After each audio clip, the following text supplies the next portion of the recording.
Today, I'm not here to hype you up. I'm here to tell you the truth most people miss when their life starts changing.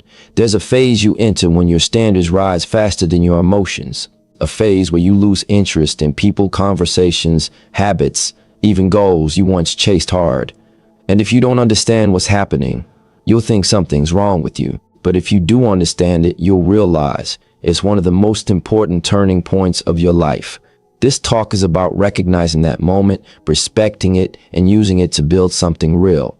Not fast, not flashy, but lasting. At a certain point in life, you stop reacting the way you used to, and it confuses you. Things that once pulled an emotional response out of you now pass without friction. Conversations feel repetitive. Situations that once felt urgent now feel small. You don't feel angry, excited, or even disappointed the way you once did. You just feel distant. Most people mislabel this moment as boredom, burnout, or depression. In reality, it's often something far more specific. Your mind has quietly outgrown the environment it's been living in. Human beings are shaped first by their surroundings. Early on, we adapt to what's around us because survival depends on belonging.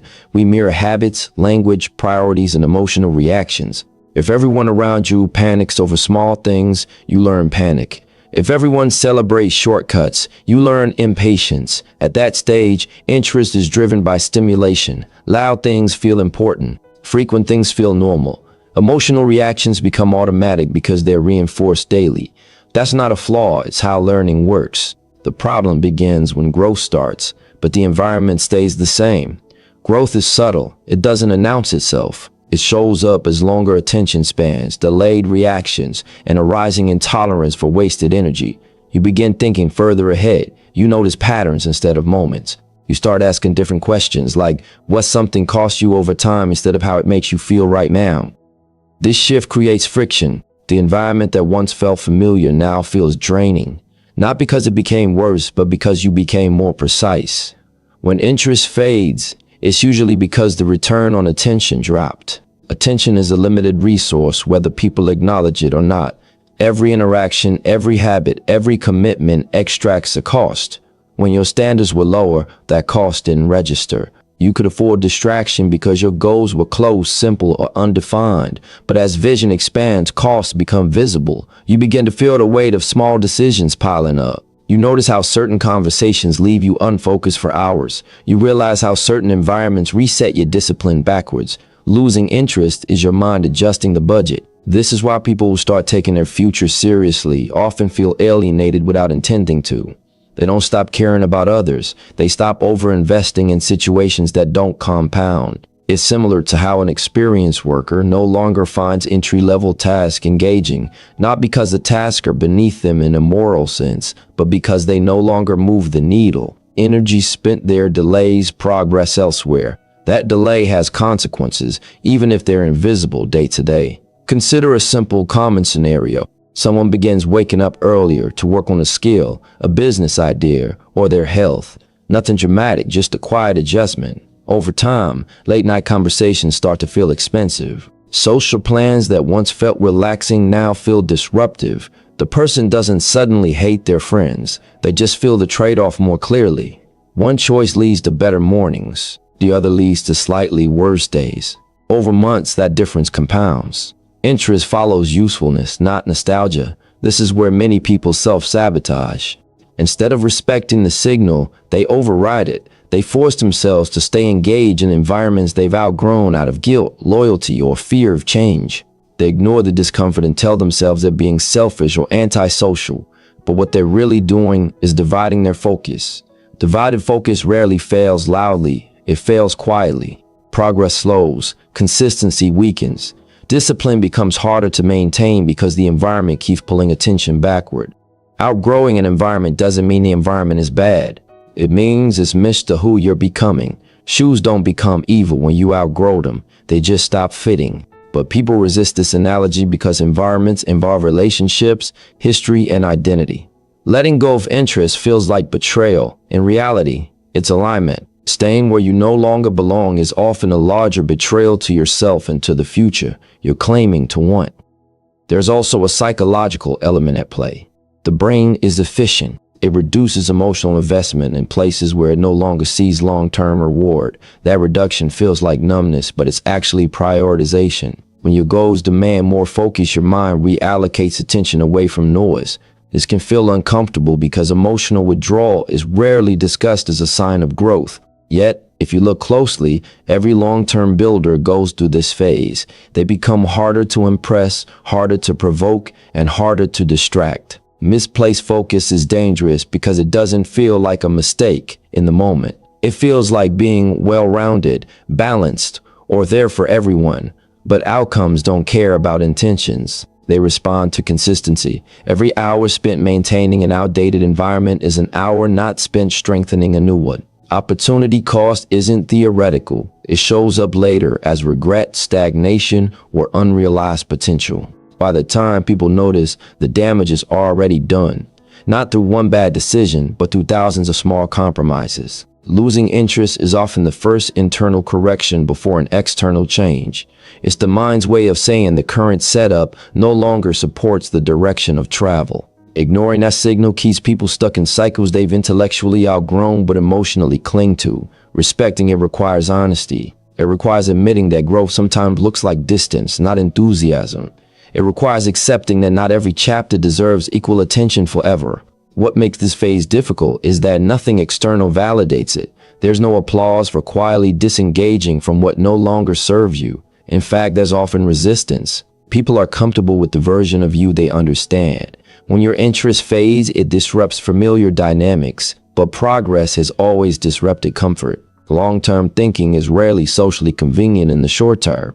This shift isn't about becoming cold or isolated. It's about becoming deliberate. You don't lose interest in everything. You lose interest in what no longer aligns. What remains usually becomes clearer, quieter, and more demanding. And that's the trade. Less noise for more depth. Fewer reactions for more direction. Less familiarity for more possibility. There comes a point when focus stops feeling like motivation and starts feeling like restriction. You notice that you no longer have the same patience for emotional turbulence. And it's not because you became less human. It's because your attention became more valuable. Emotional detachment often gets misunderstood as coldness or indifference, but in reality, it is frequently the byproduct of choosing a long-term direction and paying the price that choice demands. When the future matters more than the moment, emotional availability naturally decreases, not out of cruelty, but out of necessity. Every meaningful pursuit requires sustained concentration. Concentration has limits. The mind cannot remain deeply focused while also responding fully to every emotional stimulus that passes by. This is not a personality flaw. It is a biological constraint. When someone decides to build something that takes years, whether it's a business, a skill, a body of work, or a stable life, they implicitly accept a trade-off. The trade-off is that not everything gets a response anymore. Not every feeling gets processed in real time. Not every conflict gets resolved immediately. Emotional detachment becomes a form of energy management. Early in life, emotional responsiveness feels like strength. Being available, expressive, and reactive signals care and belonging. But long-term focus exposes the cost of constant emotional engagement. Each argument consumes time. Each misunderstanding drains mental bandwidth. Each need to be understood pulls attention away from execution. Over time, the cumulative effect is not dramatic collapse, but quiet erosion. Progress slows. Decisions become less sharp. The mind stays busy but unproductive. Emotional involvement, when unmanaged, becomes a tax on outcomes. Consider someone trying to change their financial situation. At first, they track expenses, learn new skills, maybe take on extra work. None of this is glamorous. It requires consistency more than enthusiasm. Now imagine that person remains emotionally involved in every external opinion, every comparison, every social expectation. Each comment about their choices triggers explanation. Each invitation they decline requires justification. The emotional labor of managing reactions begins to compete with the actual work. Eventually something gives. Either the plan weakens or emotional availability does. This is where detachment emerges.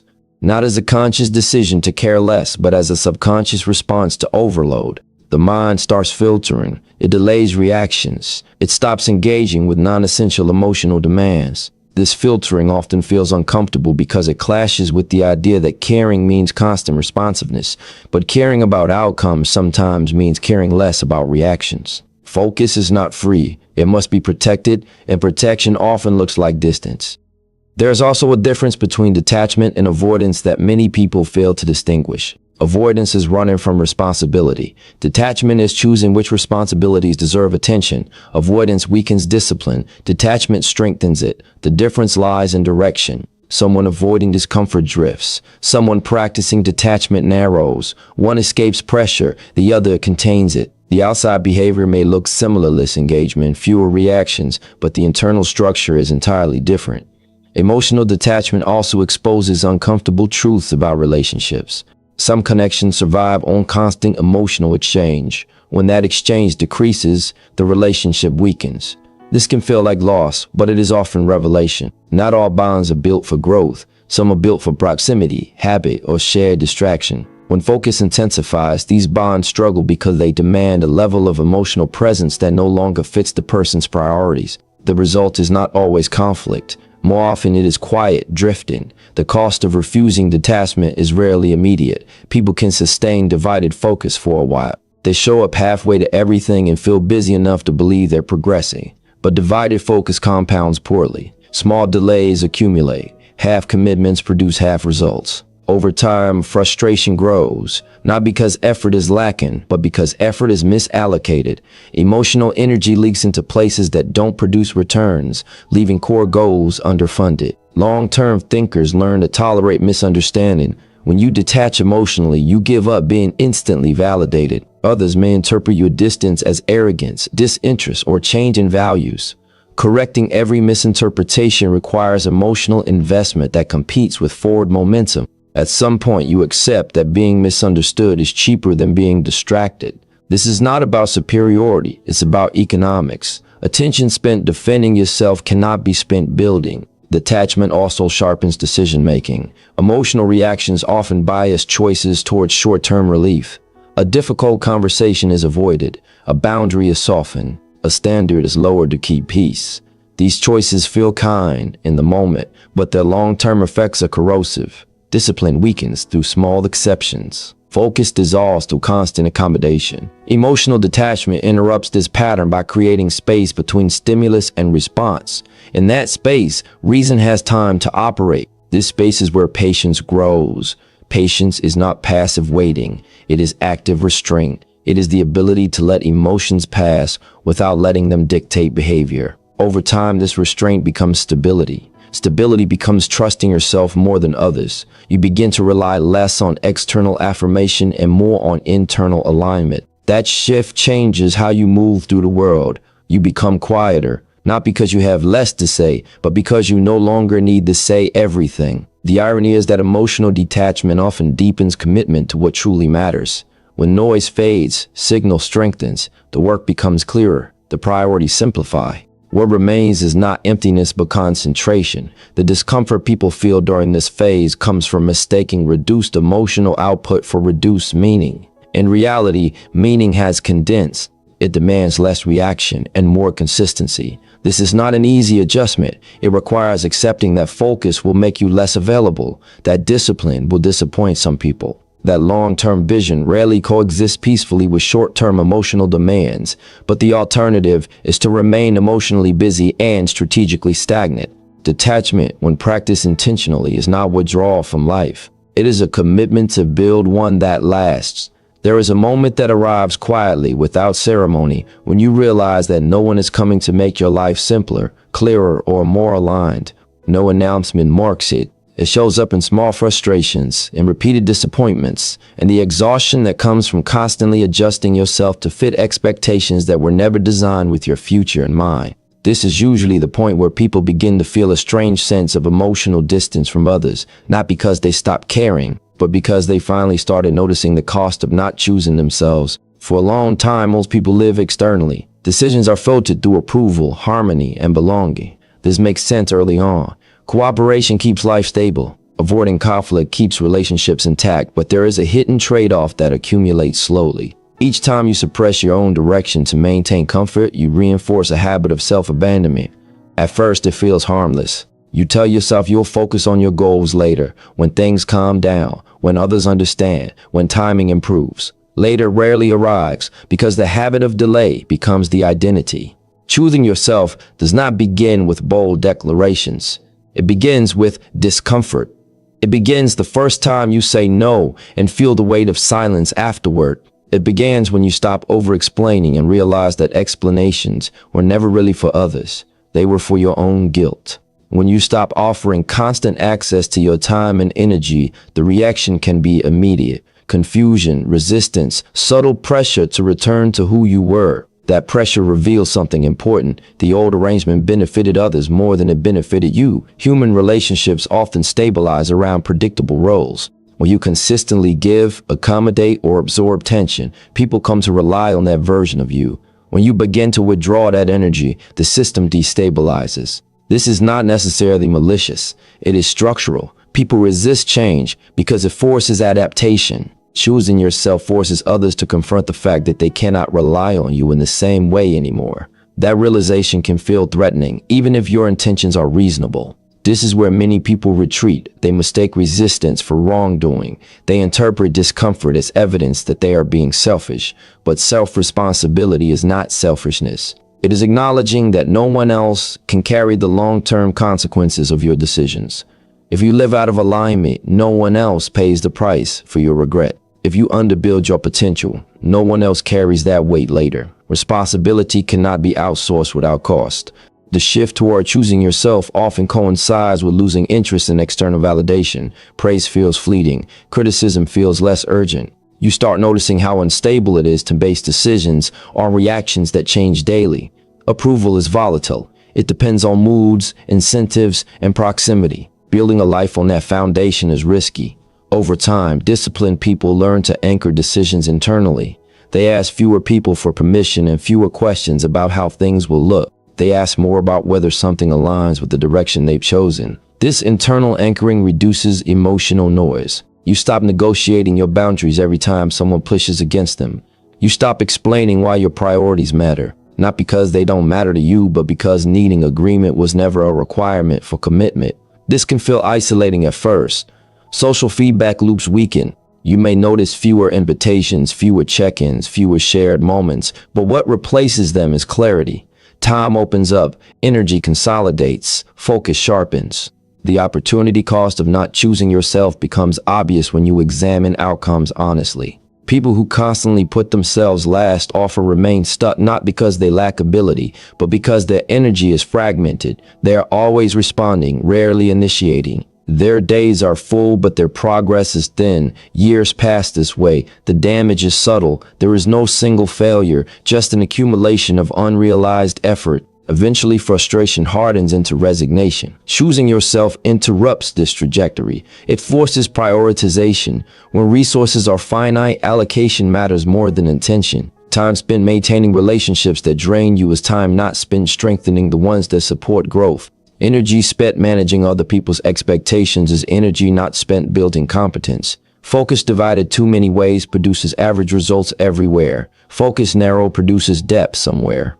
Depth is where leverage lives. This choice also reveals something uncomfortable. Not everyone can follow you into a more disciplined version of life. Some people connect through shared struggle, shared habits, or shared avoidance.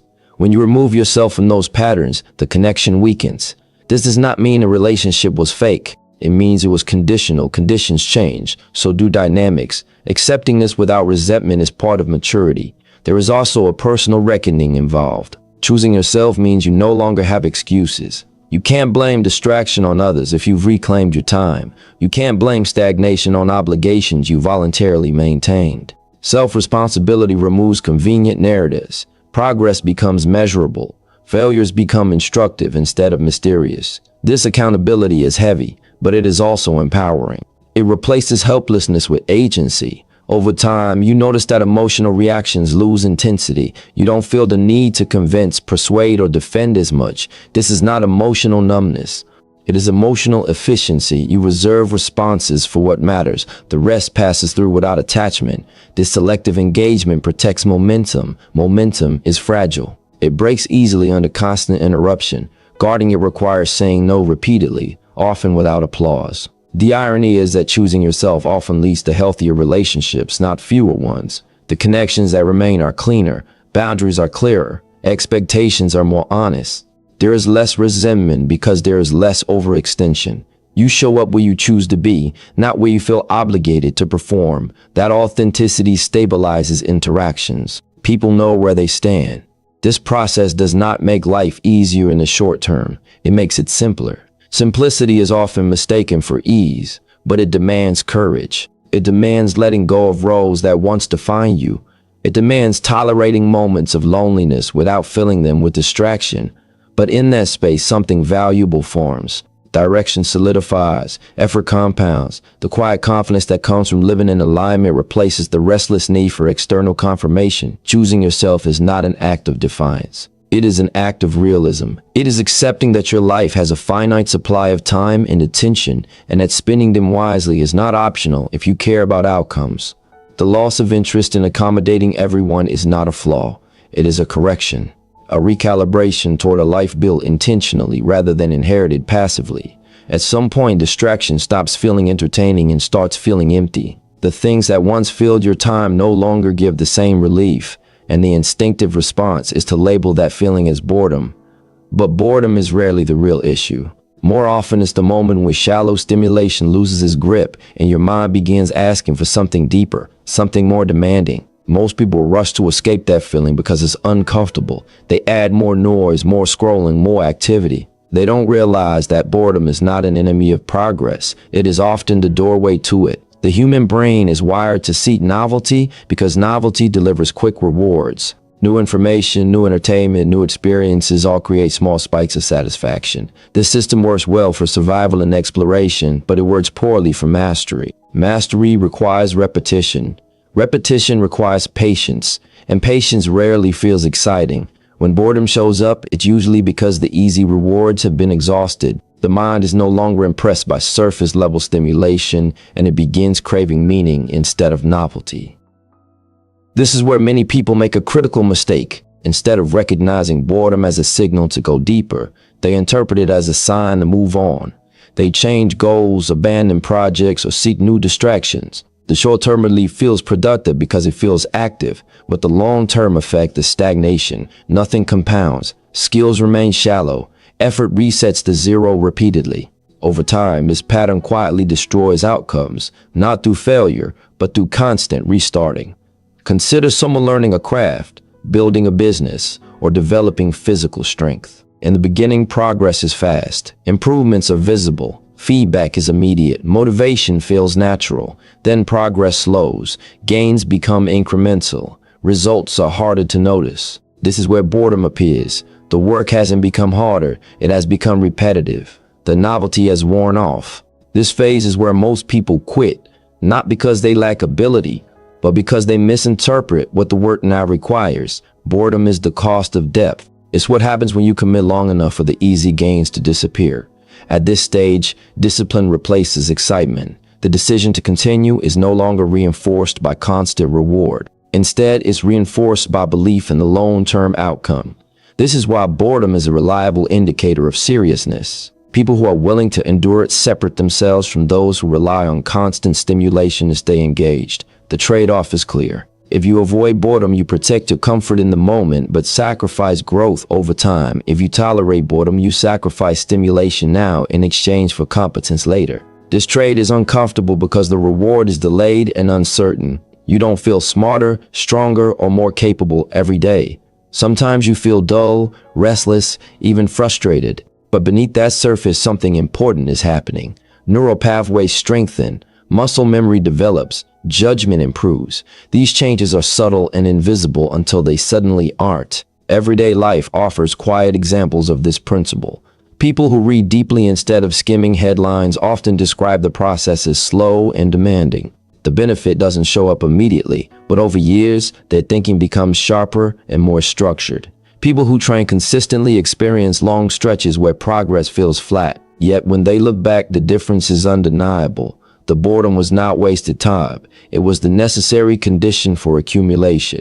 Misplaced focus becomes especially dangerous here. When boredom arises, divided priorities offer an escape. A little work mixed with a lot of distraction feels balance, but balance at this stage is often just disguised avoidance. Each interruption resets concentration. Each shift of attention fragments effort. The work never gets deep enough to demand respect. Over time, this pattern conditions the mind to resist sustained effort. Focus weakens, discipline erodes. Outcomes suffer not because of lack of talent, but because attention was never allowed to settle. There's also a social dimension to boredom that complicates things. Many environments reward visible activity over quiet consistency. Talking about plans feels more engaging than executing them. Reacting to trends feels more alive than committing to a process. When boredom pushes you into solitude and repetition, it can feel like you're falling behind. Others appear busy, excited, and socially engaged. What's harder to see is that much of that activity produces little lasting value. Busyness and progress are not the same thing. Mastery demands a willingness to look uninteresting for long periods of time. It requires accepting that much of the work will not be praised, shared, or even noticed. This is psychologically difficult because humans are social creatures. We're sensitive to feedback. Boredom removes external validation. You're left alone with the work and your reasons for doing it. This is where clarity matters. Without a clear sense of direction, boredom becomes unbearable. With direction, it becomes tolerable, even meaningful. The opportunity cost of avoiding boredom shows up later as regret. People look back and wonder why they never followed through, why their skills plateaued, why their ambitions stayed theoretical. Rarely do they point to a lack of opportunity. More often, it was an inability